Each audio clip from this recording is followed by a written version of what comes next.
Steve Robbins here. Welcome to the Get It Done Guys, quick and dirty tips to work less and do more. Entering a new office environment can be very tricky, especially if you've been self-employed. After decades of building her secret multinational industrial empire, Europa has decided to seek employment. She's joining Bernice's new plant store, Green Growing Things, as a cashier. She wants to see how the other half lives. If you can call it living, she says. Why do I not have a good feeling about this? If you're starting a new job, you can do a lot to set yourself up for success. A little care and deliberation will go a long way. This is part one of a two-part episode on how to take a job in a traditional environment and manage your entry, especially if you've been out of it for a long time. When you're self-employed, you only need to worry about yourself. In an office, you have other people to think about, and unlike you, those other people are irrational and thus dangerous. A new job is first and foremost about those unpredictable other people. Offices are complete, total, legal dictatorships. The dictator calls the shots, and their arbitrary decisions will make or break you. The uber dictator shares the power, and most importantly, shares it with your boss. Your boss is the most important person in your job. Keep your boss happy, or you are doomed. When you start a job, you should schedule a one-on-one meeting with your new boss to flesh out how you'll work together. Bernice, of course, has a bizarre sense of humor. Europa asks, how can we work best together? Bernice answers with an astonishing deadpan, guess. 10 seconds of stunned silence later, she bursts into laughter. If this happens to you, you know your boss has a strange sense of humor, and you probably want to ask someone else where to find the bathroom. But at this meeting, get to know your boss better. Ask about their past career and their proudest accomplishments. People love talking about themselves. Facebook has made billions exploiting that fact. But you're listening at a deeper level here. You want to find out what's motivating your boss so you can know how to help your boss get what they really want. In the 1960s, psychologist David McClelland developed a model for understanding motivation. Each of us is motivated by a combination of the desire for power, the desire for affiliation, and the desire for achievement. Listen carefully to your boss to find out what is your boss's most important motivational attribute. Achievers like goals. Self-employed, Europa knows the importance of the bottom line. No money, no food. She put her attention on making the business run and getting things done. She's an achievement person. Achievement people get a charge from reaching their goals. What motivates her to take complete economic control of the Eastern Bloc? Simple. When her record career hit the skids, a friend said, well, what'll you do now, take over the world?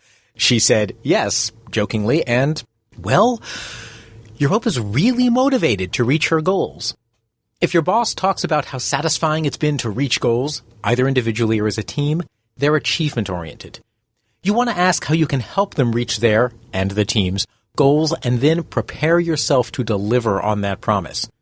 Achievement-oriented people like feedback on the progress made towards their goals. If you're recruiting a zombie army to help your boss take over the world, make sure to give regular status updates on the recruitment efforts. Affiliators like people. You may find that your boss cares about the group. That's affiliation. Affiliation-oriented people want to belong to the group. They want to be liked, and they thrive on teamwork and collaboration. Competition, not so much. If your boss is affiliation-oriented, concentrate on finding ways that you can help the team work together and help the team like the boss. While you still have to get results, of course, part of your boss's unconscious agenda is teamwork and harmony. Bernice loves bonding with her coworkers and employees, perhaps over some herbal tea after work, or in a 4-hour sweat lodge retreat and raw foods cleanse. Europa, however, isn't known for teamwork. But her social success at the office depends on handing out lavender water to the dehydrated plant cashiers. Europa may love achievement, but with an affiliation-oriented boss, she needs to achieve group cohesion in addition to achieving her work goals. Power people like control. The last motivation you might encounter is power. Power-oriented bosses, they like to compete, win, be recognized for their achievements, and control other people. Getting their way and being admired is what they're all about. Some power people want power so they can organize teams to achieve goals. That can be good. Other power people just want to control others. They can wreak havoc on a business. But if they're your boss, get on their good side fast. This is when Yes Boss becomes your middle name.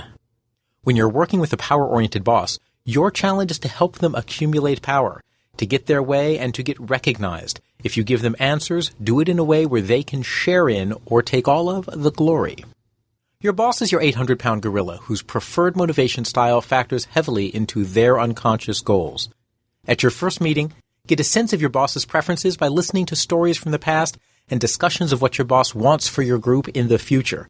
Now that the 800-pound gorilla is dealt with, in Part 2 we'll discuss how to deal with the rest of the 100-pound gorillas who inhabit your new workplace. This is Steve Robbins. I'm an executive coach who helps top executives find strategies to boost profits and revenues.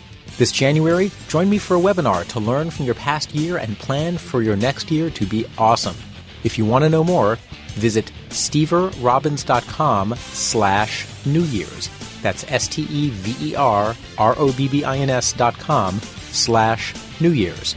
Work less, do more, and have a great life.